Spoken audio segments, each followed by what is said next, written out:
கர்த்தரும் இரட்சகருமாகிய இயேசு கிறிஸ்துவின் அன்பான நாமத்தினாலே உங்கள் ஒவ்வொருவரையும் தேவனுடைய ஜீவனுள்ள வார்த்தையின் மூலமாய் சந்திப்பதில் நான் கர்த்தருக்குள் மகிழ்ச்சி அடைகின்றேன். நீதிமொழிகள் 16:24. இனிய சொற்கள் தேன்கூடு போல் ஆத்துமாவுக்கு மதுரமும் எலும்புகளுக்கு ஔஷதமுமாகும். ஆமென். Proverbs 16:24. Pleasant words are like a honeycomb, sweetness to the soul and health to the bones.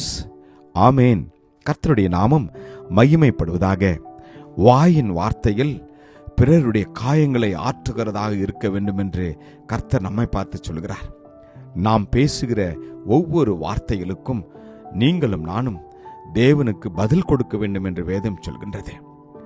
நம்முடைய வார்த்தைகள் பிறருடைய இருதயங்களுக்கு ஆறுதலையும், நம்முடைய வார்த்தைகள் தேவனிடத்தில் அவர்களை கொண்டு வரும்படியான ஆறுதலான வார்த்தைகளும் கிருபை நிறைந்த வார்த்தைகளுமாய் இருக்க வேண்டும். அநேக நேரங்களிலே நாம் கோபப்படுகின்ற போது நம்மையும் அறியாமல் தேவையற்ற வார்த்தைகளை நாம் பேசிவிடுகின்றோம். பிறருடைய இருதயங்களை காயப்படுத்துகிற வார்த்தைகள், பிறருடைய குடும்பத்தில், பிறருடைய வாழ்க்கையில் நம்முடைய வார்த்தைகள் அநேக விதமான குழப்பங்களை கொண்டு வருகிறதா இருக்கின்றது. நாம் இந்த நாளிலே நம்மை நாம் தேவனுடைய பாதத்தில் அர்ப்பணிப்போம். நம்முடைய இருதயம், நம்முடைய சிந்தை, நம்முடைய வார்த்தை எல்லாவற்றையும் ஆவியானவர் ஆளுகை செய்யட்டும். ஆம், நம்முடைய சொற்கள் தேன்குடு போல் இருக்க வேண்டுமா? அது ஆத்துமாவுக்கு மதுரமாய் இருக்க வேண்டும். அப்படி என்றால் அவர்களுடைய இருதயத்திற்கு ஏற்ற வார்த்தைகள் நீங்களும் நானும் பேச வேண்டும்.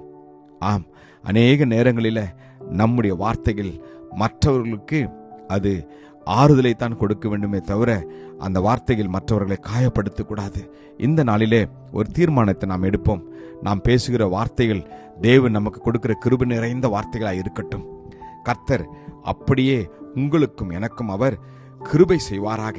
வேதத்திலே வாசிக்கிறோம், கெட்ட வார்த்தை ஒன்றும் உங்கள் வாயிலிருந்து புறப்பட வேண்டாம். பக்தி விருத்திக்கு ஏதுவான நல்ல வார்த்தை உண்டானால் அதையே கேட்கிறவர்களுக்கு பிரயோஜனம் உண்டாகும்படி பேசுங்கள் என்று. ஆம், பிரியமான தேவஜனமே, நம்முடைய வாழ்க்கையில நாம் பேசுகிற வார்த்தைகளில் இனி கவனமாக இருப்போம். நம்முடைய நண்பருடைய மத்தியில, நம் குடும்பத்தின் மத்தியில, பிள்ளைகள் மத்தியில, வேலை ஸ்தலத்தின் மத்தியில மற்றும் எல்லா இடத்திலும் நம்முடைய வார்த்தைகளை நீங்களும் நானும் கவனித்து பேச கற்றுக்கொள்வோம். ஆம், வேதம் சொல்கின்றது, அவனவனுக்கு என்னென்னபடி உத்தரவு சொல்ல வேண்டும் என்று நீங்கள் அறியும்படிக்கு உங்கள் வசனம் எப்பொழுதும் கிருபை பொரிந்தனதாயும் உப்பால் சாரமேறினதாயும் இருப்பதாக என்று. ஆமேன். கிருபை நிறைந்த வார்த்தைகளை பேச நாம் அர்ப்பணிப்போம். இயேசு கிறிஸ்து கூட இந்த உலகத்தில் வாழ்ந்த போது அவர் எப்பொழுதும் அநேகருடைய காயங்களை ஆற்றுகிற வார்த்தையிலே அவர் பேசினார். ஆம், வம்பும் புத்தீனமான பேச்சும் தகாதவைகள் ஸ்தோத்திரம் செலுத்துதலே தகும் என்று நாம் வேதத்தில் வாசிக்கிறோம். இனி நாம் இவ்விதமான வாழ்க்கையை வாழ்வோமா? நம்முடைய நாவை தேவனிடத்தில் ஒப்பு கொடுப்போம். இருதயத்தை நாம் ஒப்பு கொடுப்போம். முக்கியமாய் வேதத்திலே நாம் வாசிக்கிறோம், மோசம் போகாதிருங்கள், ஆகாத சம்பாஷணைகள் நல்லொழுக்கத்தை கெடுக்குமா. ஆமேன். நம்முடைய வார்த்தைகளை இனி நாம் காத்துக்கொள்வோம். ஆம், வேதம் சொல்கிறது, மரணமும் ஜீவனும் நாவின் அதிகாரத்தில் இருக்கின்றது, அதில் பிரியப்படுகிறவர்கள் அதன் கனியை புசிப்பார்கள் என்று. இந்த நாளிலே நம்மை நாம் அர்ப்பணிப்போம். நாம் கிருபை நிறைந்த வார்த்தைகளை பேச நாம் ஒப்பு கொடுப்போம்.